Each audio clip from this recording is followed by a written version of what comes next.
राधे राधे, जय जय श्री कृष्णा। आप सभी का दिन शुभ और मंगलमय हो। आज आप जानेंगे पद्मनी एकादशी के बारे में। इस दिन क्या करना चाहिए, क्या नहीं करना चाहिए, व्रत किस दिन रखना सबसे सही रहेगा और व्रत का पारण कब किया जाएगा। साथ ही आप जानेंगे कुछ विशेष पूजन मंत्रों के बारे में जिनका जप आपको दशमी तिथि और द्वादशी तिथि के दिन अवश्य करना चाहिए।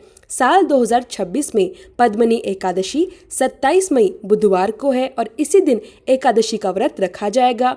एकादशी तिथि प्रारंभ होगी 26 मई मंगलवार की सुबह 5:10 से और 27 मई बुधवार की सुबह 6:21 पर एकादशी तिथि समाप्त हो जाएगी। 27 मई बुधवार को एकादशी के दिन सूर्योदय सुबह 5:25 पर होगा और सूर्यास्त शाम 7:12 पर, ब्रह्म मुहूर्त सुबह 4:03 से लेकर 4:44 पर और राहु काल दोपहर 12:18 से 2:02 तक। सर्वार्थ सिद्धि योग और रवि योग सुबह 5:25 से लेकर 5:56 तक रहेगा। द्वादशी तिथि प्रारंभ होगी 27 मई बुधवार की सुबह 6:21 से और 28 मई गुरुवार की सुबह 7:56 पर द्वादशी तिथि समाप्त हो जाएगी। द्वादशी तिथि लगते ही हरिवासर का समय भी शुरू हो जाता है, जो कि शुरुआत के 5 से 6 घंटों तक का समय होता है और एकादशी नियमों के अनुसार हरिवासर के समय व्रत नहीं खोला जाता।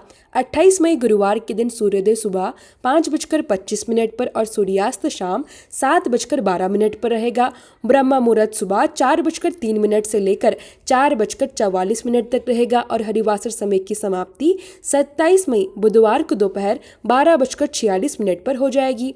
राहु काल का समय दोपहर 2:02 से लेकर 3:45 तक रहेगा। एकादशी का व्रत हमेशा शुभ मुहूर्त में ही खोलना चाहिए, जिसमें सूर्योदय के बाद और पारण का समय बीतने के बाद ही व्रत खोला जाता है।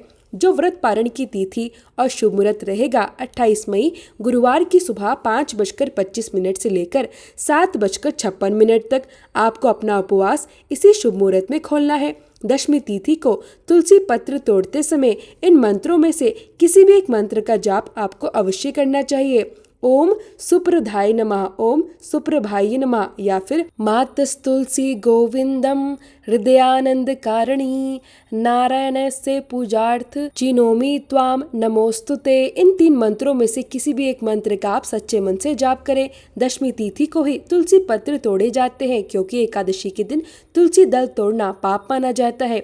द्वादशी तिथि को व्रत का पारण करने से पहले पूजा करते समय भगवान विष्णु की वंदना करनी चाहिए और भोग में तुलसी पत्र अवश्य अर्पित करना चाहिए। यह मंत्र है, मंगलम भगवान विष्णु, मंगलम गरुड़ ध्वज, मंगलम पुंडरीकाक्ष, मंगलाय तनो हरि। एकादशी के दिन व्रत रखने वाले सभी भक्तों को भगवान विष्णु के पूजन में पीले रंग की वस्तुएं अवश्य रखनी चाहिए, जैसे पीले पुष्प, पीले वस्त्र, पीले फल या मिठाई, और धूप दीप जलाकर आप ओम श्री वैष्णवाय नमः या हरे कृष्ण कृष्ण कृष्ण हरे हरे, हरे राम राम राम हरे हरे इस महामंत्र का सच्चे मन से जाप कर सकते हैं। धूप दीप जलाने के साथ ही आप भोग लगाएं, व्रत की कथा पढ़े या सुने और सबसे अंत में आरती करके क्षमा याचना करते हुए अपना उपवास प्रारंभ करें।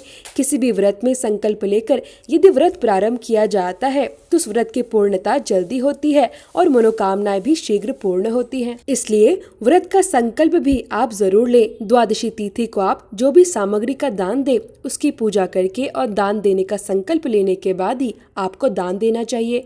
और अगर आपको यह जानकारी अच्छी लगी हो तो वीडियो को लाइक करके कमेंट में राधे राधे जरूर लिखिए।